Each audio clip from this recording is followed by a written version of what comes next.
हे प्रभु, हे संकट मोचन हनुमान, मुझे दर्शन दीजिए प्रभु, मुझे दर्शन दीजिए।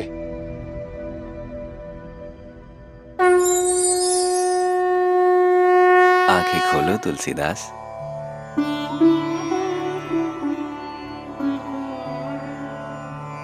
प्रणाम प्रभु। कहो, मुझे कैसे याद किया? हे संकट मोचन हनुमान, मेरा मन बहुत व्यथित है। आप सदैव मेरे मनोकामनाओं को पूर्ण करते हैं, किंतु इस प्रकार करते हैं कि मध्य में एक पर्दा रह जाता है। मेरे आराध्य प्रभु श्री राम मेरे सम्मुख तो आते हैं, परंतु मैं उन्हें पहचान नहीं पाता।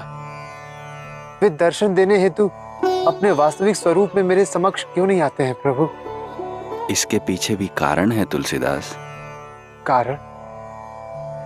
कैसा कारण प्रभु? यदि प्रभु श्री राम अपने वास्तविक स्वरूप में तुम्हारे सामने आ गए तो तुम्हारे नेत्र उनकी आभा को सहन नहीं कर पाएंगे। वो इतने सुंदर हैं कि उन्हें देखकर तुम अपनी सुध-बुध खो बैठोगे। प्रभु श्री राम का स्वरूप इतना अलौकिक है, इतना सुंदर है, यदि वो तुम्हारे सामने बिना पर्दे के आ गए तुम अपनी सुध-बुध खो बैठोगे। वो इतने सुंदर हैं कि तुम्हारा हृदय स्पंदन करना बंद कर देगा। उनका स्वरूप इतना अलौकिक है कि संपूर्ण ब्रह्मांड प्रकाशमय हो जाएगा। अद्भुत। इसलिए तुम्हें प्रभु श्री राम की समस्त लीलाएं पर्दे में ही दिखाई जा रही हैं। किंतु प्रभु। किंतु और परंतु का तो यहाँ कोई औचित्य ही नहीं है तुलसीदास। जैसे जैसे तुम भजन, कीर्तन और प्रार्थना करोगे, वैसे वैसे तुम भगवान को अपने निकट पाओगे। ये सब प्रभु की लीलाएं हैं और उन्हीं के अनुसार होगी।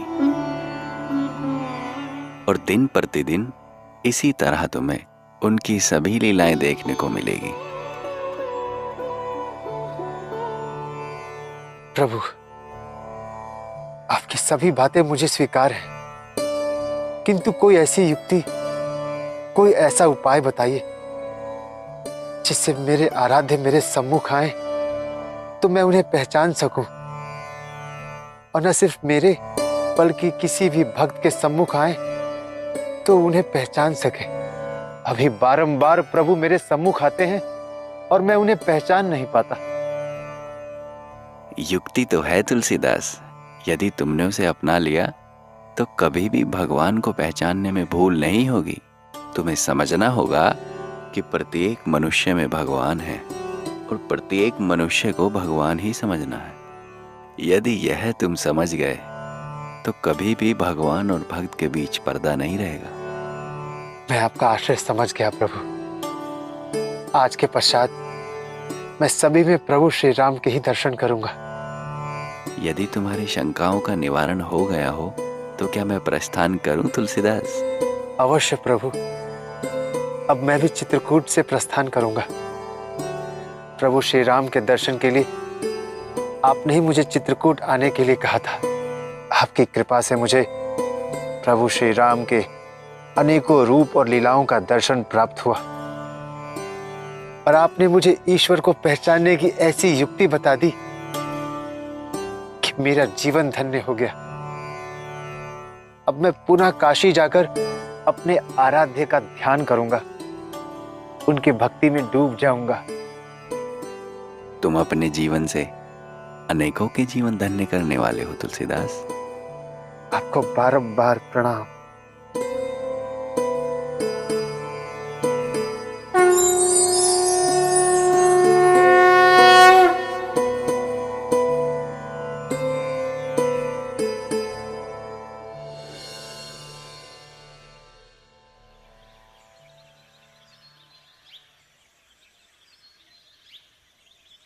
ईश्वर की इच्छा से अब मैं काशी से प्रस्थान कर रहा हूं।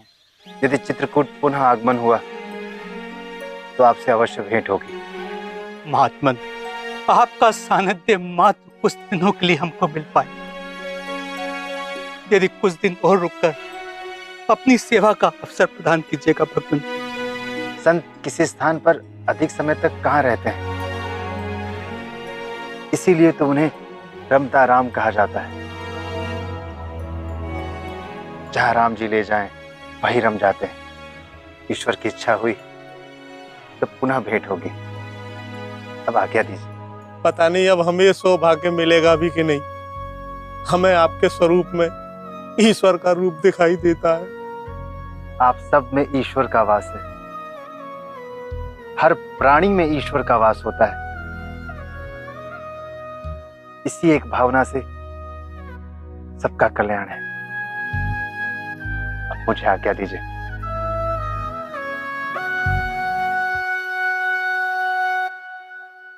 ईश्वर सबका कल्याण करे।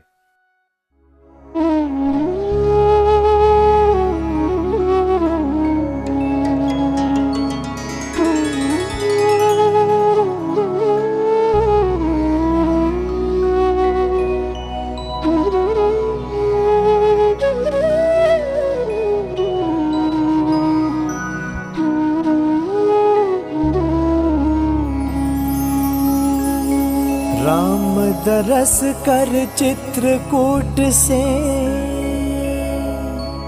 तुलसी करे प्रवास। हर प्राणी में ईश्वर बसते, मन में ये विश्वास। विश्वनाथ महादेव बुलाते है अब अपने पास। चलते चलते पहुँच गए काशी तुलसीदास। राम दरस कर चित्रकूट से, तुलसी करे प्रवास। हर प्राणी में ईश्वर बसते, मन में ये विश्वास।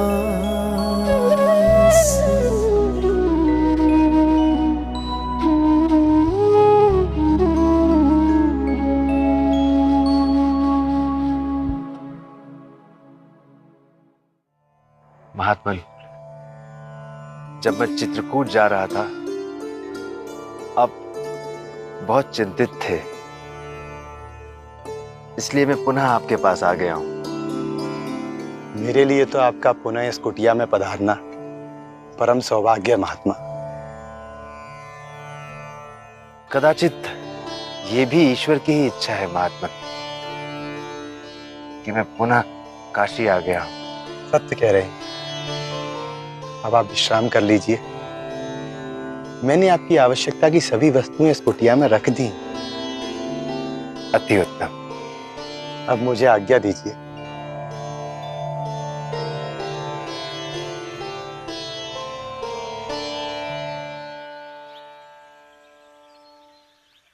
राम राम, मैं हत्यारा हूँ, मुझे भिक्षा दीजिए। राम राम, मैं हत्यारा हूँ, मुझे भिक्षा दीजिए। राम राम, मैं हत्यारा हूँ, मुझे भिक्षा दीजिए। कौन है ये व्यक्ति जो कह रहा है मैं हत्यारा हूं और साथ में राम राम भी बोल रहा है?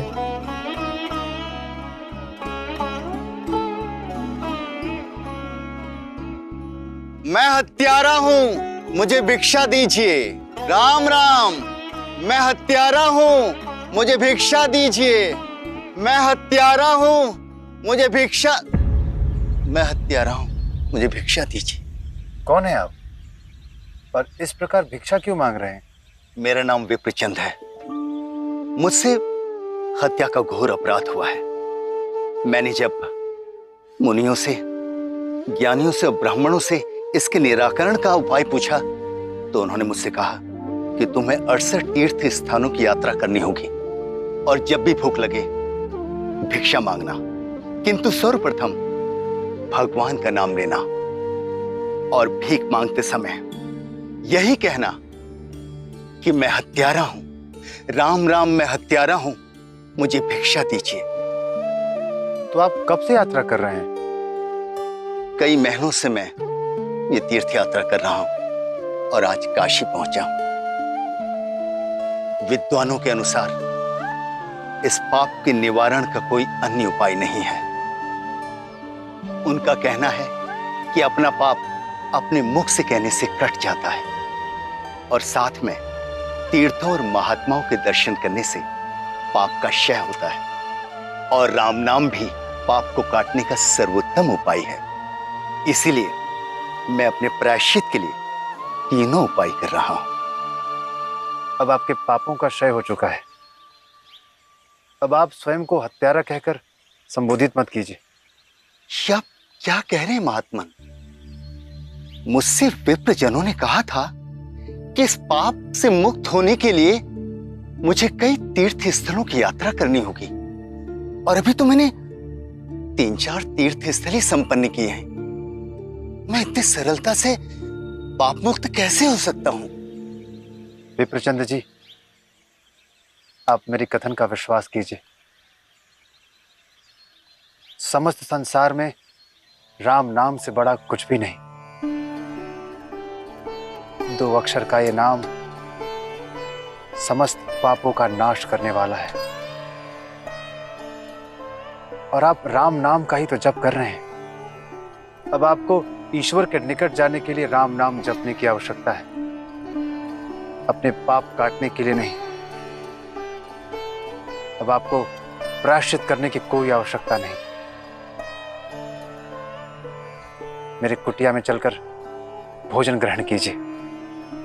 आप धन्य हैं प्रभु, आपने मेरा उद्धार कर दिया। अन्यथा मैं पापी स्वयं को पाप मुक्त करने के लिए पता नहीं कब तक भटकता रहता। महात्मा, आप धन्य हैं, आप धन्य हैं। विप्रचंद जी, ऐसा मत कहिए। आपका उद्धार मैंने नहीं, श्री राम के नाम ने किया है। आपने अनगिनत बार अपने मुख से श्री राम का नाम लिया है। अब आप पापों से विमुक्त हो चुके हैं। आइए, मेरे कुटिया में पधार कर भोजन ग्रहण कीजिए। आइए। ये तो अधर्म है, धर्म के विरुद्ध है। मुझे ये बात शीघ्र ही विप्र समाज के वरिष्ठ जनों के समक्ष रखनी होगी।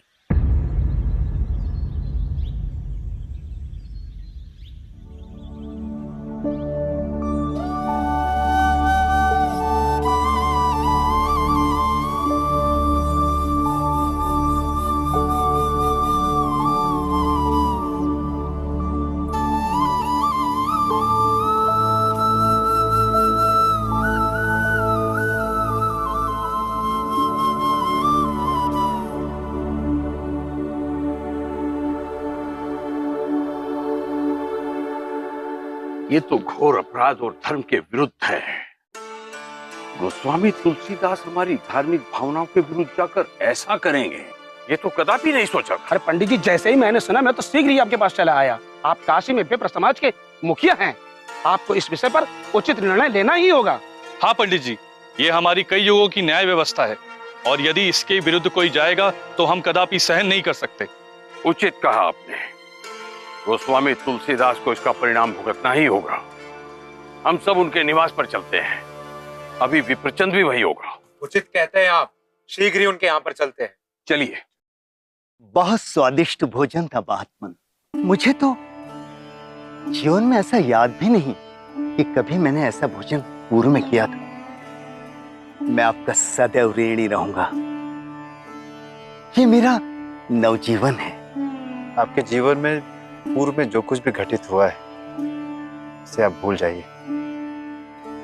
अपने सत्कर्मों के साथ प्रभु भजन कर अपने जीवन को सुगम बनाइए। आपने सत्य कहा महात्मन। अब मैं अपने गांव के लिए प्रस्थान करता हूं। मुझे अनुमति दीजिए। रुको,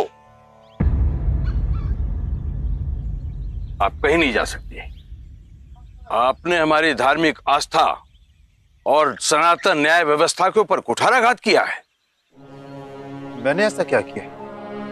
अनभिज्ञ बनने का प्रयास मत कीजिए गोस्वामी जी। आपने प्रायश्चित पूर्ण किए बिना हत्यारे के साथ सहभोजन किया है, इसलिए हम आपको समाज से बहिष्कृत करते हैं। पंडित जी का कथन सत्य है। मैंने स्वयं आपके मुख से समस्त बातें सुनी हैं। आप दोनों ने एक साथ भोजन किया है। आपने जो सुना है वो सत्य है, किंतु जो मैंने सुना है वो परम सत्य है। आपने क्या सुना है? राम नाम। समस्त ब्रह्मांड में राम नाम से बड़ा कुछ भी नहीं। यदि कोई एक बार भी राम का नाम ले ले तो समस्त पापों से मुक्त हो जाता है। किंतु विप्रचंद जी ने तो मेरे सम्मुख 2 बार राम का नाम लिया है, तो पापों से विमुक्त हो चुके हैं। ऐसा कदापि नहीं हो सकता। ये सनातन व्यवस्था के विरुद्ध है। प्रभु का नाम एक तारक मंत्र है और ये शास्त्र प्रमाणित है कि यदि कोई सच्चे हृदय से प्रभु का नाम ले तो ब्रह्म हत्या जैसे पाप से भी वो मुक्त हो जाता है। प्रभु श्री राम में जितनी शक्ति है उतनी ही शक्ति प्रभु के नाम में भी है। आपने भगवान नाम की महिमा शास्त्रों में तो पढ़ी है, किंतु उसे मानते नहीं। आपने ऐसा कैसे कह दिया कि हम प्रभु नाम की महिमा को नहीं मानते? प्रभु नाम की महिमा की शक्ति के विषय में हम भली भांति जानते हैं, किंतु ये हत्या के पाप से मुक्त हो गया, ये कैसे सिद्ध होगा? हाँ, इसका क्या प्रमाण है, आप बताइए। आपको क्या प्रमाण चाहिए? ये पवित्र कैसे होगा, ये आपको सिद्ध करना होगा। आप मुझे विधि बताइए कि किस प्रकार सिद्ध होगा। यदि विप्रचंद पवित्र है तो हम इसके हाथों में भोजन की थाली रखेंगे और ज्ञानवापी मंदिर में जो नंदीश्वर भगवान का विग्रह है उनके सामने जाकर इसको भोग लगाने के लिए बोलना होगा। और यदि नंदीश्वर भगवान ने विप्रचंद्र के कहने से वो प्रसाद खा लिया तो हम इसको पवित्र मान लेंगे, और प्रसाद नहीं खाया तो इसके साथ साथ आपको भी समाज से बहिष्कृत कर देंगे।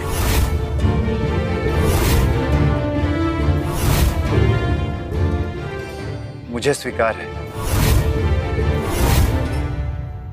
और विश्वास है कि नंदीश्वर भगवान भोग अवश्य लगाएंगे, क्योंकि वो साक्षात शिव जी के गण हैं और राम नाम की महिमा शिव जी से अधिक कौन जानता है।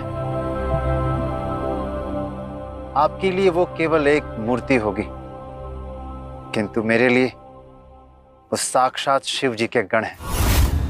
उचित है तो प्रातःकाल का समय निश्चित करते हैं और हम सब के सब नंदीश्वर भगवान के समक्ष उपस्थित होंगे और आपकी कही बात वहीं पर सार्थक साबित होगी। उचित है। मैं विप्रचंद जी के साथ कल प्रातः पहुंच जाऊंगा। नहीं, हम सभी साथ चलेंगे। उचित है।